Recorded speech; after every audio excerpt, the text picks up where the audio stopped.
રંજનબેન ભટ્ટ વિરુદ્ધ લાગેલ બેનર અંગે ભાજપ પ્રમુખ ડોક્ટર વિજય શાહનું નિવેદન. રંજનબેન ભટ્ટ વિરુદ્ધ લાગેલ બેનર અંગે ભાજપ પ્રમુખ ડોક્ટર વિજય શાહનું નિવેદન. આજે સવારથી આ ઘટના સામે આવી છે. સી.આર. પાટીલે 156 સીટોથી ગુજરાતમાં ભાજપ જીત્યું ત્યારથી કોંગ્રેસ હતાશામાં છે. કોંગ્રેસના 2 કાર્યકરો સીસીટીવીમાં દેખાય છે. ગૃહમંત્રીનો આભાર છે કે ગણતરીના કલાકોમાં ઘટના પરથી પડદો ઉંચકાયો.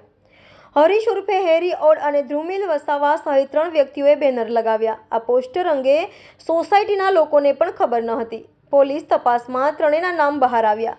ક્રાઇમ બ્રાન્ચ પણ આ અંગે તપાસ કરી રહી છે. સીએમના માર્ગદર્શન હેઠળ સરકારની દરેક યોજના લોકો સુધી પહોંચે છે. વિધાનસભામાં પણ ભાજપના ધારાસભ્યો મોટી સંખ્યામાં જીત્યા છે. કોંગ્રેસ આવી હરકતથી શહેરીજનોને ગેરમાર્ગે દોરે છે. કોંગ્રેસના કાર્યકારી પ્રમુખે કહ્યું કે મોદીજીના વખાણ કેમ કરે. કોંગ્રેસના કાર્યકરો પણ મોદીજીને માને છે. ડોક્ટર વિજય શાહ. કોંગ્રેસના મોટી સંખ્યામાં અગ્રણીઓ એટલે જ ભાજપમાં જોડાઈ રહ્યા છે. જ્યોતિબેન પંડ્યા ભાજપના કાર્યકર હતા. 2014માં મોદીજી વડોદરાથી જ લડ્યા. 2015થી અને 2019માં રંજનબેન વડોદરાથી લડ્યા. રંજનબેને ઘણા બધા વિકાસના કાર્ય કર્યા છે. વડોદરામાં ઉમેદવાર બદલાશે નહીં. ડોક્ટર વિજય શાહ. પાર્ટી કોઈ નવો ઉમેદવાર લાવે તેવું થાય જ નહીં. Doctor Vijay Shah. Reporter Rahul Rajput, YNN news, Vadodara. બદલવા માટે વિષ્ણુભાઈ નામના વિચાર કરી રહી સમજશું કે વિષ્ણુભાઈ નામ આપવું જોઈએ અથવા રંજનભાઈ બદલ રહેવા જોઈએ. વડોદરા મહાનગરમાં જે ઉમેદવાર જાહેર થયેલા છે એ જ ઉમેદવાર 2024ના ભારતીય જનતા પાર્ટીના ઉમેદવાર છે. એ જ ઉમેદવાર રહેવાના છે. એવી કોઈ પણ પ્રકારની વાતોમાં આવવાની જરૂરિયાત નથી કે પાર્ટી આ સંદર્ભમાં કોઈ વિચારણા કરી રહી છે અથવા તો પાર્ટી ઉમેદવાર બદલવાની વિચારણા કરી રહી છે. ઉમેદવારની જે વખતે ચયન પ્રક્રિયા થાય તે વખતે પાર્ટીના માધ્યમથી દરેક પ્રકારની વાતોને વિચારી અને ઉમેદવાર જ્યારે જાહેર કરવામાં આવતો હોય ત્યારે કોઈ પણ સંજોગોમાં ઉમેદવાર બદલાય એવું આ દિન સુધી બન્યું નથી અને આ વખતે પણ વડોદરા મહાનગરમાં બન્યું. પછી આ પ્રકારના વિવાદો જે લોકો ઉભા કરાય છે તમારી પાર્ટીના હોય કે સામેવાળી પાર્ટીના એ લોકોના મનમાં શું છે? કોના મનમાં શું છે તે જાણતો નથી, પણ પાર્ટીના અધ્યક્ષ તરીકે સ્પષ્ટતાથી માનીએ છીએ કે પાર્ટીના દરેક કાર્યકર્તા એ કામમાં લાગી ગયેલા છે.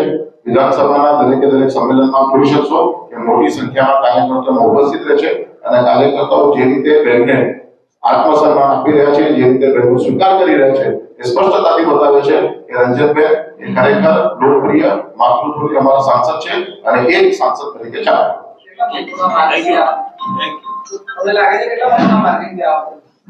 ગઈ વખતે 5,80,000 મતોથી જીત્યા છે. સમગ્ર દેશમાં સૌથી વધારે મતોથી જીત્યા છે.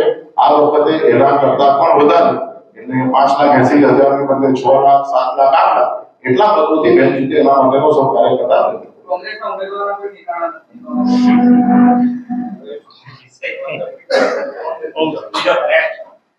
સવાલ તમે જોડાઈ રહ્યા છે. પાર્ટી અત્યારે ફૂલ થઈ રહી હોય એવું લાગી રહ્યું છે. પાર્ટીમાં અત્યારે થોડા બહુ વિરોધ પણ થઈ રહ્યા છે. થોડા લોકો નારાજ છે. શું માનું છો? ભારતીય જનતા પાર્ટી એ સમગ્ર વિશ્વની સૌથી મોટી પોલિટિકલ પાર્ટી છે. પાર્ટીના સંગઠનની અને પાર્ટીની કામની પદ્ધતિ સદંતર જુદી છે. પરિવારવાદ વગરની આ પાર્ટી છે અને માટે જ આ પાર્ટીનો જે તપતો સૂરજ છે એ તપતો સૂરજ કાયમ માટે તપેલું રહેશે એવી અમને ચોક્કસ છે. ખાસ કરીને વાત કરીએ કાર્યકર્તા જે અત્યારે કાર્યકર્તા સંમેલન થઈ રહ્યો છે એ વડોદરા શહેરમાં આપણે જોવા મળી રહ્યું છે. દેશની આદેશ કરવામાં આવે છે. મારી સમજણ પ્રમાણે તો સમગ્ર રાજ્યમાં જ્યાં ઉમેદવાર જાહેર થયા છે એ દરેક જગ્યા પર વિધાનસભા કક્ષાએ સત્તા સમારોહનું આયોજન કર્યું છે. વડોદરાની વાત કરીએ તો સૌથી પહેલો કાર્યક્રમ રવિવારના શહેર વિધાનસભામાં કરવામાં આવ્યો. એના પછી તરત બીજો કાર્યક્રમ એ રાવપુરા વિધાનસભામાં કરવામાં આવ્યો. ગઈકાલે કોટા વિધાનસભાનો કાર્યક્રમ હતો. આજે સયાજીગંજ વિધાનસભાનો કાર્યક્રમ છે અને 1-2 દિવસમાં માંજલપુર વિધાનસભાનો કાર્યક્રમ થશે. પુણે વિધાનસભાનો પણ કાર્યક્રમ થઈ ગયો છે. એટલે હું માનું છું ત્યાં સુધી સમગ્ર ગુજરાતમાં દરેક લોકસભામાં જે ઉમેદવાર જાહેર થયેલા છે એ દરેક ઉમેદવારના આ પ્રકારના કાર્યક્રમોનું આયોજન થયું છે. કોંગ્રેસવાળા અવમતણ મોદી પ્રિય છે ભાજપના ઉમેદવારો ફરી એક વખત આપને કહેવા માંગુ છું કે તપાસ ચાલુ છે. તપાસ દરમિયાનમાં જે સત્ય છે તે બહાર આવશે, પરંતુ આપના માધ્યમથી કોઈ પણ પ્રકારની આવી ખોટી વાતોથી લોકો ગુમરાહ ન થાય એ જોવાનો ભારતીય જનતા પાર્ટીનો પ્રયત્ન છે. અત્યાર સુધી આપના માધ્યમથી જાણવામાં આવ્યું છે કે અત્યારે 2 જગ્યા પર એમના બેનર લાગ્યા છે.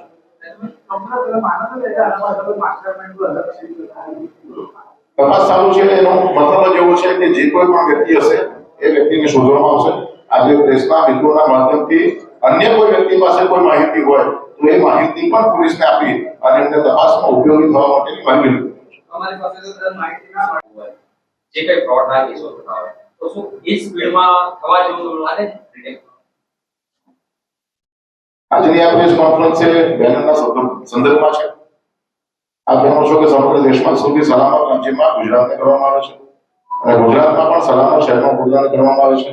ત્યારે નાના મોટા જે તે પણ બનાવ બનતા હોય છે એ દરેકે દરેક બનાવમાં પોલીસ વિભાગ પોતાની રીતે કાર્યવાહી કરતી જ હોય છે અને અત્યાર સુધી જોવા મળ્યું છે કે વડોદરા શહેરમાં એવા કોઈ અનિચ્છનીય બનાવ બનતા નથી કે જેને કારણે લોકોની સલામતીને કોઈ જગ્યાએ તકલીફ પડે. એમ છતાં પણ પોલીસ પોતાની રીતે જે કામ કરે છે તે ખરેખર વ્યવસ્થા કરે છે. Thank you. દરેકે દરેક ધારાસભ્ય જીત્યા છે. કોઈ જગ્યા પર કોંગ્રેસનું નામ નિશાન દેખાતું નથી. કોઈ જગ્યા પર કોંગ્રેસનો ઉમેદવાર પણ મળતો નથી. એમાં ઉમેદવાર માટે રંજનબેન એ તો 8-10 દિવસ પહેલા ડિક્લેર થઈ ગયા પણ કોઈ જગ્યા પર એમનું નામ શેષ દેખાય છે. ત્યારે આ પ્રકારની હરકતોના માધ્યમથી વડોદરા શહેરના નગરજનોને ગુમરાહ કરવા માંગે છે અને આપના માધ્યમથી વડોદરા શહેરના નગરજનોને એ સ્પષ્ટ માહિતી આપવા માંગીએ છે કે જે પ્રકારે ફ્રસ્ટ્રેશન એમનામાં જોવા મળે છે, જે પ્રકારનો ઘટનાક્રમ શરૂ થયો છે અને જે પ્રકારે જે લોકોને પકડ્યા છે એના નામો મેં હમણાં લીધા છે અને હું માનું છું કે જે કંટ્રાક્ટની તપાસ છે એ તપાસમાં આ લોકોના નામ આવ્યા છે એવું હું સ્પષ્ટ કરું છું. આ લોકોના નામ તમારા પોલીસના તપાસમાં પણ મીડિયાના માધ્યમથી જ અમે નામ લખ્યા છે.